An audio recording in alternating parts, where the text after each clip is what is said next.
right. Excited about the win.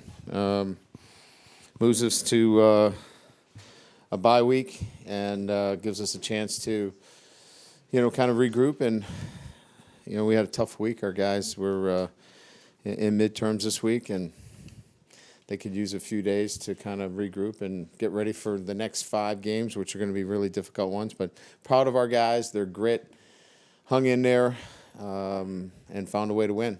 It's college football. Hard to win each and every week. And you're going to have some of these games, and they found a way to win. So pretty excited about it. So fire away. Yeah, Coach, down here to your left. Ian Book seemed to have some happy feet a little bit in the first half. Was there a specific message to him to maybe try to get him to calm down a little bit? Yeah, he was 14 for 15 for 156 yards and 2 touchdowns in the second half. How do we do with that? I think he did all right. Okay. Next question. The victories over – you've had a couple of these victories now where you maybe played a little sluggish but still found a way to win. What does that say about maybe this team this year, about their resolve? Yeah, I don't know if we were sluggish to me. I mean, it's hard to define what you mean by sluggish and what I perceive sluggish to be. Sluggish is tired. We weren't tired. I mean, we were not sharp mentally. We didn't execute efficiently. So, if that's what sluggish means, then, that's what we were.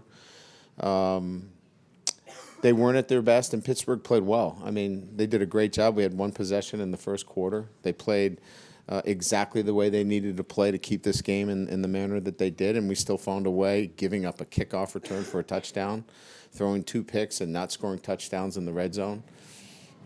So having said all that, if you told me all those things are going to happen and we still found a way to win the football game, I'd be pretty excited. Coach Kelly, going back to that kickoff return, was that a planned short kick, or was the goal to kick it through the back of the end zone? Our goal is to kick it deep and out of the back of the end zone, yes. Brian here in the front. You could just sort of expound a little bit on Clark Lee as a communicator, building confidence in that defense where if they have to essentially go from the first drive to the end pitching a shutout, that there didn't seem to be a whole lot of nerves on that side of the ball, particularly down Troy Pride. Yeah, right. So last couple of plays, we've got 2 true freshmen out there that make a play on the ball. He keeps me calm. I'm like, hello, is there somebody up there in the press box on defense?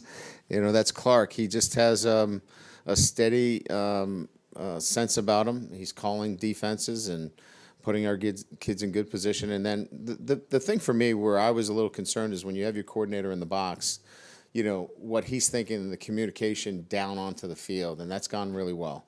Having Elston down there, Mike Elston, that kind of pushes that through the coaches is gone really well. So we're making good adjustments on the field, and Clark has as you said, he just has a nice presence about him where that information gets down to the kids. We're able to make the corrections and move on.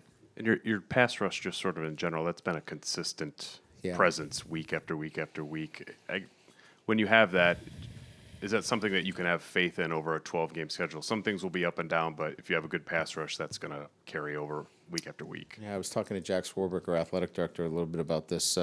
Some of the statistical things that are interesting. We're about 115th in the country in terms of completions per game. I think we're like 10th or 12th in terms of yards per completion. And a lot of that is because we don't have to bring pressure because our 4-man rush is getting pressure. So you may get some completions, but they're very short completions. We're coming up and making tackles. We're keeping the ball in front of us, and that's the kind of defense that we're playing right now.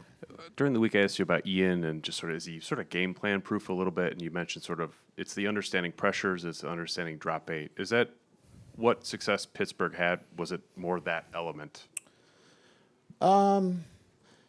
No, I think if we really wanted to do a dive on this and get into it, the first 2 red zone possessions, field goals, settling for field goals.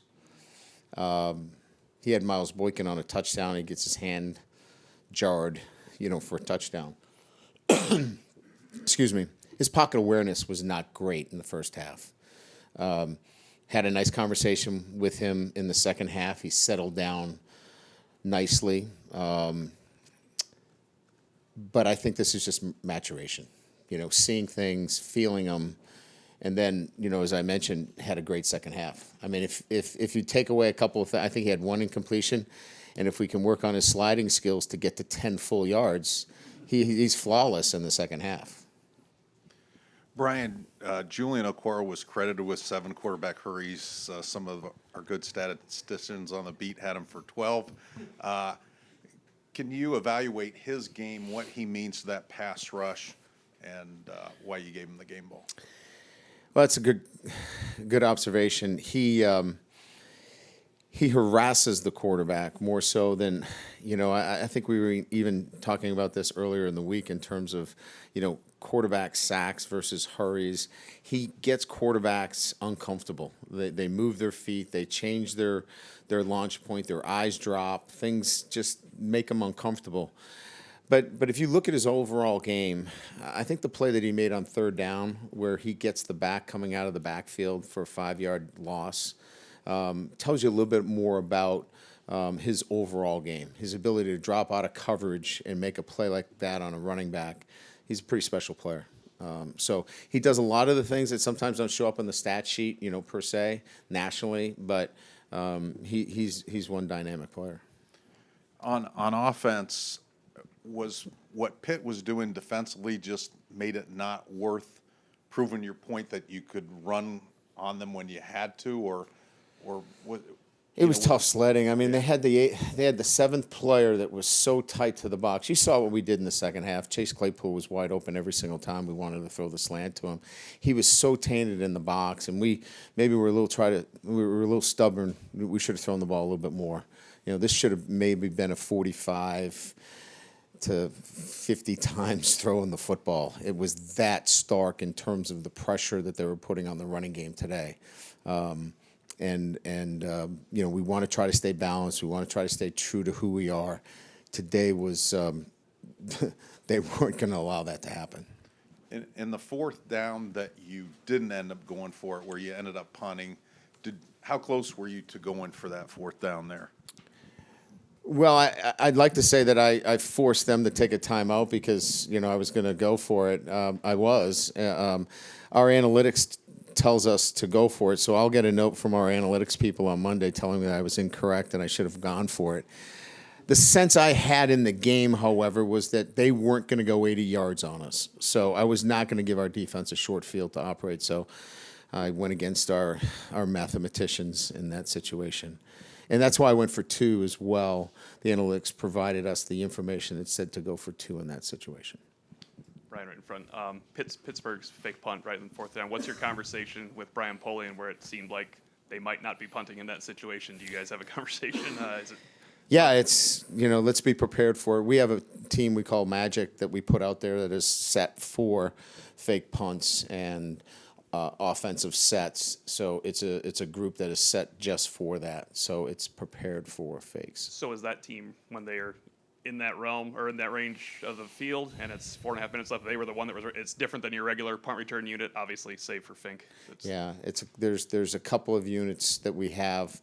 There's a couple of different players on that unit, and it works primarily on shifts, fakes, those kinds of formation adjustments that they may get into.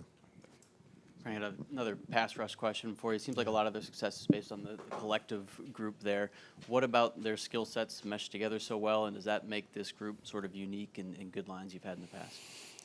A lot of that, as you know, we don't bring a lot of pressures, right? So a lot of it is line games. So those guys being able to work together unselfishly to take themselves, in some instances, out of a sack individually. If they're working just as individuals, Julian Okoro would have a lot more sacks, but he's in a lot of twists and stunts and a lot of line games that sets up some other sacks for other guys. So I think just the unselfish play of 4 guys up front that are working together to try to put together a good pass rush.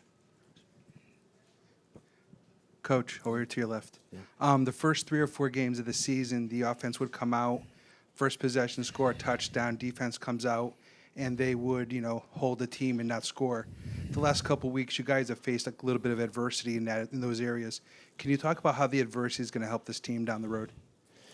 Yeah, I just think it's the duration of a season, right? There's ebbs and flows, there's ups and downs. I think you just experience it. I think our guys learned a lot from today's game in terms of, hanging in there and having patience and finding ways to overcome some adversity. Very rarely do you give up a kickoff return for a touchdown, throw a pick, do some of the things we did today and still, find a way to win the football game. So a lot of good things that we can take from it. We obviously can't play like this week in and week out and feel like we're going to win every game we play. But you're going to have some of these, and you got to grow from them. And I really like our football team. They'll grow from this. They'll learn from it, and we'll be better because of it.